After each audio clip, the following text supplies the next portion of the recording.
जय श्री राम दोस्तों, मैं केशवर पाल आज एक फिर नई वीडियो के साथ हाजिर हुआ हूँ। जब भगवान ने अर्जुन से गीता अध्याय 4 श्लोक 9 में कहा, हे अर्जुन, मेरे जन्म और कर्म दिव्य है। इस प्रकार जो मेरे जन्म और कर्म को दिव्य जो मनुष्य मान लेता है वह कभी जन्म नहीं पाता है, यानी उसका पुनर्जन्म नहीं होता है। तो रामपाल जी का आरोप है कि गीता ज्ञानदाता के जन्म और कर्म दिव्य कैसे हैं कि वह किसी दूसरे के शरीर में रेत की तरह से घुस करके बोल देता है। जैसे उसने भगवान श्री कृष्ण के शरीर में घुस करके गीता का ज्ञान दे दिया और उन्हीं के शरीर में घुस करके उन्होंने युद्ध नहीं करने की जो प्रतिज्ञा की थी वो प्रतिज्ञा को तोड़वा दिया। तो दोस्तों, यह आरोप जो है बिल्कुल झूठा है।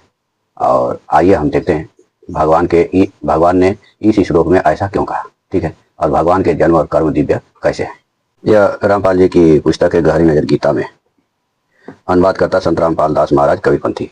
दोस्तों, इस पर हमने कई वीडियो बनाया है और आपको दिया है। आज हम यहाँ से पढ़ेंगे। गीता अध्याय 4 श्लोक 9 में कहा है कि हे अर्जुन, मेरे जन्म और कर्म दिव्य है। भावार्थ है कि काल ब्रह्म अन्य के शरीर में प्रवेश करके कार्य करता है। जैसे श्री कृष्ण जी ने प्रतिज्ञा कर रखी थी कि मैं महाभारत के युद्ध में किसी को मारने के लिए शस्त्र नहीं उठाऊंगा। श्री कृष्ण जी में काल ब्रह्म ने प्रवेश होकर रथ का पहिया उठाकर अनेकों सैनिकों को मार डाला। पाप श्री कृष्ण जी के जिम्मे कर दिए, प्रतिज्ञा भी समाप्त करके कलंकित किया, ठीक है, जबकि भगवान ने सिर्फ रथ का पहिया उठाया था, किसी को मारा नहीं था। रामपाल जी लिखते हैं कि सैनिकों को मार डाला। जिस समय काल ब्रह्म ने श्री कृष्ण जी के शरीर से बाहर निकलकर अपना विराट रूप दिखाया वह बहुत प्रकाशमान था। दोस्तों, इनकी बात जो है पल पल में बदल जाती है। अभी ऊपर देखिए, यहाँ लिखते हैं विराट रूप काल श्री कृष्ण जी के शरीर में प्रेतवत प्रवेश करके अपना विराट रूप काल ने दिखाया। और यहाँ क्या लिख रहे हैं कि श्री कृष्ण जी के शरीर से बाहर निकलकर अपना विराट रूप काल ने दिखाया, वह बहुत प्रकाशमान था। दोस्तों, इनका जो है, इनके नज़र में काल ही भगवान श्री कृष्ण में नहीं घुसता है। जो कबीर नामक परमात्मा है इनका, वो भी दूसरे के शरीर में घुस जाता है। यह वही पुस्तक है गहरी नजर गीता। इसमें लिखते हैं कि जब एक काल जो है, एक लड़की दुर्गा नाम की है जो पैदा किया था काल, उसको घोट जाता है। तो यह लिखते हैं कि उसी समय कबीर देव अपने पुत्र योग शतायन अर्थात योग जीत का रूप बनाकर वहां प्रकट हुए तथा कन्या को ब्रह्म के उदर से बाहर निकाला। यानी जो कबीर देव है वो भी जो है दूसरे योग शतायन के रूप में आ जाता है, यानी अपने पुत्र का रूप धारण कर लेता है। तो इनकी नज़र में काल और कबीर में कोई विशेष फर्क नहीं है। तो हम इसमें देखेंगे अध्याय 4 में, अध्याय 4 के 9 में भगवान ने क्या कहा। दोस्तों, यह अध्याय 4 है, अर्थ चतुर्थो अध्याय, और इसका हम एक श्लोक से पढ़ेंगे तब 9 तक चलेंगे। पहला श्लोक में भगवान कह रहे हैं, जो दूसरे तीसरे में योग बता के आ रहे हैं उसी को बता रहे हैं कि मैंने इस अविनाशी योग कर्म योग को सूर्य से कहा था। फिर सूर्य ने अपने पुत्र मनु से कहा और मनु ने अपने पुत्र राजा इक्ष्वाकु से कहा। हे परम तप, इस तरह परंपरा से प्राप्त इस कर्म योग को राजश्रियों ने जाना, परंतु बहुत समय बीत जाने के कारण वह कर्म योग इस मनुष्य लोक में लुप्त प्राय हो गया था। तू मेरा भक्त और प्रिय सखा है, इसलिए वही यह पुरातन योग आज मैंने तुझसे कहा है, क्योंकि यह बड़ा उत्तम रहस्य है। यानी जो इन्होंने सृष्टि के आदि में सूर्य से कहा था वही आज अर्जुन से फिर दोबारा कह रहे हैं भगवान। तब अर्जुन के मन में प्रश्न उठता है और श्लोक 4 में प्रश्न कर रहे हैं भगवान से कि आपका जन्म तो अभी का है और सूर्य का जन्म बहुत पुराना है, अतः आपने ही सृष्टि के आरंभ में सूर्य से यह योग कहा था, यह बात मैं कैसे समझूं। यानी सूर्य तो बहुत पुराना है, आदि का है, और आपका जन्म अभी का है, तो आपने यह सूर्य से कहा था, मैं इस बात को कैसे समझूं। तब भगवान यहाँ कह रहे हैं, हे परंतप अर्जुन, मेरे और तेरे बहुत से जन्म हो चुके हैं, उन सबको मैं जानता हूं पर तू नहीं जानता। अब यहाँ पे दोस्तों प्रश्न ये है कि भगवान के भी जन्म बहुत हुए और अर्जुन के भी जन्म बहुत हुए, लेकिन भगवान सारे जन्मों को जानते हैं और अर्जुन सारे जन्मों को नहीं जानते। इसका कारण क्या है? भगवान ने अध्याय 9 में, पहले इसको हम समझ लेते हैं कि अर्जुन क्यों नहीं जानते हैं और भगवान क्यों जानते हैं। तो भगवान ने अध्याय 9 के, यह है अध्याय 9 और श्लोक संख्या 8, इसमें भगवान कहते हैं, प्रकृति के वश में होने से परतंत्र हुए इस संपूर्ण प्राणी समुदाय की कल्पों के आदि में मैं अपनी प्रकृति को वश में करके बार बार रचना करता हूँ। यानी जीव कहाँ है, ये प्राणी समुदाय, ये जीव कहाँ है? प्रकृति के वश में। और प्रकृति किसके वश में है? स्वयं भगवान के वश में।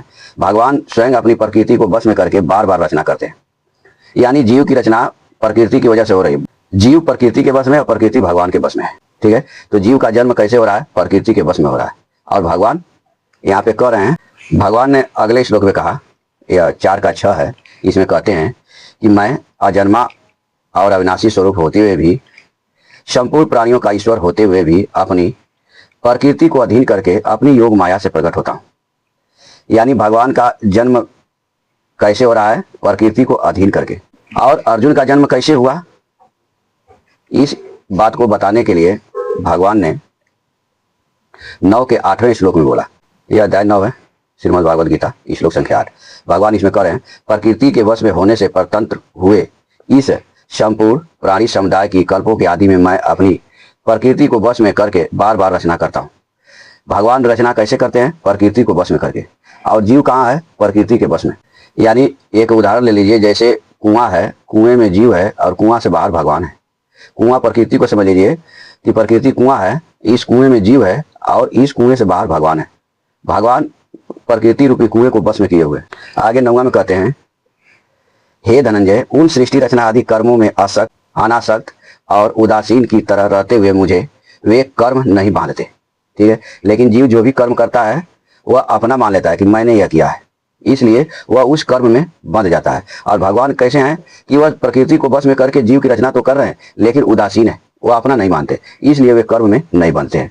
ठीक है, लेकिन जीव जो भी कर्म करता है वो अपना मान लेता है, इसलिए वह बंध जाता है। श्लोक संख्या 10 में कहते हैं कि प्रकृति मेरी अध्यक्षता में चराचर सहित संपूर्ण जगत की रचना करती है। हे कुंती नंदन, इसी हेतु जगत का विविध प्रकार से परिवर्तन होता है।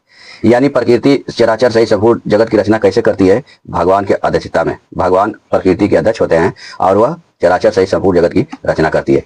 लेकिन यही भगवान 8 में बताए कि प्रकृति के परतंत्र जो जीव हैं उनको मैं प्रकृति के बस में करके बार बार रचना करता हूँ। यानी पहली बार अपने प्रकृति को बस में करके भगवान रचना कर देते हैं और फिर यह प्रकृति जो है बार बार स्वयं रचना करती रहती है। भगवान सिर्फ इसके अध्यक्ष होते हैं। ठीक है, देखते रहते हैं। 11वां भगवान ने कहा, मूर्ख लोग मेरे संपूर्ण प्राणियों के महान ईश्वर स्वरूप श्रेष्ठ भाव को न जानते हुए मुझे मनुष्य शरीर के आश्रित मानकर अर्थात साधारण मनुष्य मानकर मेरी अवज्ञा करते हैं। यानी भगवान इतना सब कार्य करते हैं महानता वाले कि प्रकृति को बस में करके शुरू में रचना करते हैं और फिर भगवान प्रकृति के अध्यक्ष हो जाते हैं और प्रकृति उनकी अध्यक्षता में रचना करती है सृष्टि की। फिर भी मनुष्य जो है भगवान के इस महानता को नहीं समझ पाता है और उन्हें एक साधारण मनुष्य के शरीर में अवतीर्ण हुए श्री कृष्ण समझ करके उनका अनादर करता रहता है। ठीक है, और ये अनादर स्वयं रामपाल जी महाराज। अब आप समझ गए दोस्तों कि भगवान ने यहाँ कहा, क्यों कहा कि हे अर्जुन, मेरे और तेरे बहुत से जन्म हो चुके हैं, उन सबको मैं जानता हूं, तू नहीं जानता। अर्जुन क्यों नहीं जानते हैं? क्योंकि वो प्रकृति के वश में होकर के उनका जन्म हुआ है। और भगवान क्यों जानते हैं?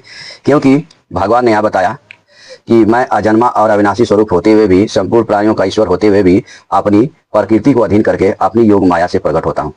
यानी भगवान अपनी प्रकृति को अधीन करके प्रकट होते हैं और जीव जो है प्रकृति के अधीन होकर के प्रकट होता है। इसलिए अर्जुन नहीं जानते हैं, भगवान जानते हैं। भगवान ने 7वें में बताया कि उनका जन्म क्यों होता है। कहते हैं कि हे भरतवंशी अर्जुन, जब जब धर्म की हानि और अधर्म की वृद्धि होती है तब तब ही मैं अपने आप को साकार रूप में प्रकट करता हूँ। और साकार रूप में प्रकट करके कौन सा कार्य करते हैं बताते हैं 8वां में कि साधु संतों की रक्षा करने के लिए, पाप कर्म करने वालों का विनाश करने के लिए और धर्म की भली भांति स्थापना करने के लिए मैं युग युग में प्रकट होता हूँ। यानी उनका कार्य प्रकट होने का साधु संतों की रक्षा करना और जो पाप कर रहे हैं उनको दंड देना, उनका विनाश करना। ठीक है, और धर्म की स्थापना करना, यही हर युग में वो प्रकट होते रहते हैं। इतना कहने के बाद तब भगवान ने इस 9वां में कहा कि हे अर्जुन, मेरे जन्म और कर्म दिव्य हैं। इस प्रकार मेरे जन्म और कर्म को जो मनुष्य तत्व से जान लेता है अर्थात दृढ़ता पूर्वक मान लेता है, वह शरीर का त्याग करके पुनर्जन्म को प्राप्त नहीं होता, पर मुझे ही प्राप्त होता है। ठीक है, तो भगवान के जन्म और कर्म दिव्य आप समझ गए होंगे दोस्तों।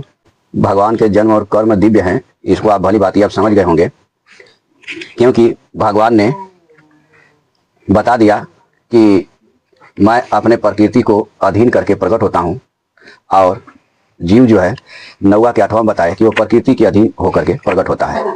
ठीक है, इसलिए जीव रूपी अर्जुन अपने जन्म को नहीं जानते हैं, लेकिन भगवान अपने जन्म को जानते हैं, क्योंकि वो कभी प्रकृति के बस में नहीं है। ठीक है दोस्तों, आपके मन में एक शंका और उत्पन्न हो सकती है कि प्रकृति क्या है। ठीक है, तो भगवान ने प्रकृति के बारे में बताया। अध्याय 7 श्लोक 4 और 5 में कहते हैं, पृथ्वी जल तेज वायु आकाश ये 5 महाभूत और मन बुद्धि तथा अहंकार इस प्रकार यह 8 प्रकार के भेदों वाली मेरी यह अपरा प्रकृति है। और हे महाभाव, इस अपरा प्रकृति से भिन्न जीव रूप बनी हुई मेरी परा प्रकृति को जान, जिसके द्वारा यह जगत धारण किया जाता है। यानी भगवान की 2 प्रकृति है, एक परा प्रकृति और एक अपरा प्रकृति। ठीक है, अपरा प्रकृति। अपरा प्रकृति के 8 भेद हैं। कौन कौन? पृथ्वी, जल, तेज, वायु, आकाश और मन, बुद्धि तथा अहंकार। ये 8 भेद हैं। इसको आगे चल करके भगवान ने 13 में, भगवान ने इस प्रकृति को अध्याय 13 और श्लोक संख्या 5 में विस्तार से बताते हैं कि मूल प्रकृति और समिष्ट बुद्धि, महत्व, समिष्ट अहंकार, 5 महाभूत और 10 इंद्रियां, 1 मन तथा 5 इंद्रियों के 5 विषय, यह 24 तत्वों वाला क्षेत्र है। इसको 24 तत्वों में भगवान ने बांटा। बताया कि मूल प्रकृति, समिष्ट बुद्धि, समिष्ट अहंकार, 5 महाभूत, 10 इंद्रियां, 1 मन, 5 इंद्रियों के 5 विषय, यह 24 तत्वों वाला क्षेत्र है। इसके इच्छा, द्वेष, सुख, दुख, संघात, चेतना और घृति, इन विकारों सहित यह क्षेत्र संक्षेप में कहा गया है। इसी को दोस्तों शरीर कहते हैं। यहाँ पे जो साथ में अपरा प्रकृति बताए थे उसी को यहाँ पे क्षेत्र बता रहे हैं, और जिसको परा बताए थे उसी को क्षेत्रज्ञ कहते हैं। यह अध्याय 15 है, श्लोक 16 में उसी जो क्षेत्रज्ञ जो था या परा अपरा प्रकृति जो थी उसी को यहाँ क्षर और अक्षर के नाम से बता रहे हैं। इस संसार में क्षर नाशवान और अक्षर अविनाशी, ये 2 प्रकार के ही पुरुष हैं। संपूर्ण प्राणियों के शरीर क्षर और जीवात्मा अक्षर कहा जाता है। यानी जिसको परा और अपरा प्रकृति बताए भगवान ने 7 में, उसी को यहाँ क्षर और अक्षर कह रहे हैं, और उसी को 13 में क्षेत्र और क्षेत्रज्ञ कहा था। ठीक है, इसी क्षेत्र क्षेत्रज्ञ या अपरा परा या क्षर अक्षर को भगवान ने 2 के 17 में कहते हैं कि अविनाशी तो उसको जान जिससे यह संपूर्ण संसार व्याप्त है। इस अविनाशी का विनाश कोई भी नहीं कर सकता। 18वां में कहते हैं, यह 2 का 18वां श्लोक है कि अविनाशी, जानने में न आने वाले और नित्य रहने वाले इस शरीरी के ये देह अंत वाले कहे गए हैं, इसलिए हे अर्जुन तुम युद्ध करो। यानी यहाँ पे शरीरी और देह के रूप में वर्णन किया भगवान ने। शरीरी आत्मा को और देह इस शरीर को बोले। आत्मा अनित्य है और देह अंत वाला है, अविनाशी है, विनाशी है। देह जो है विनाशी है। ठीक है, इसको भगवान ने कई जगह कई बार बोला है। तो अब हमें आशा नहीं और विश्वास हो गया है कि आप लोग अब समझ गए होंगे कि भगवान के जन्म और कर्म दिव्य क्यों है। क्योंकि वो प्रकृति के को बस में करके प्रकट होते हैं, और जीव जो है प्रकृति के बस में होकर के प्रकट होता है। यानी उदाहरण के रूप में समझा जाए तो जीव कुआं के अंदर है और भगवान कुएं से बाहर है। जो कुएं से बाहर होगा वही संसार को देख पाएगा कि संसार में कैसे क्या हो रहा है, लेकिन जो कुएं के अंदर है वह संसार को नहीं देख सकता। तो यह प्रकृति एक कुआं है और उस कुएं के अंदर जीव है। वह अपने जन्म कर्म को नहीं जान पाता, लेकिन भगवान कुएं से बाहर रहते हैं, इसलिए वे अपने जन्म और कर्म को जान पाते हैं। ठीक है, तो आज के लिए इतना ही। फिर मिलेंगे नेक्स्ट वीडियो में। तब तक के लिए जय श्री राम।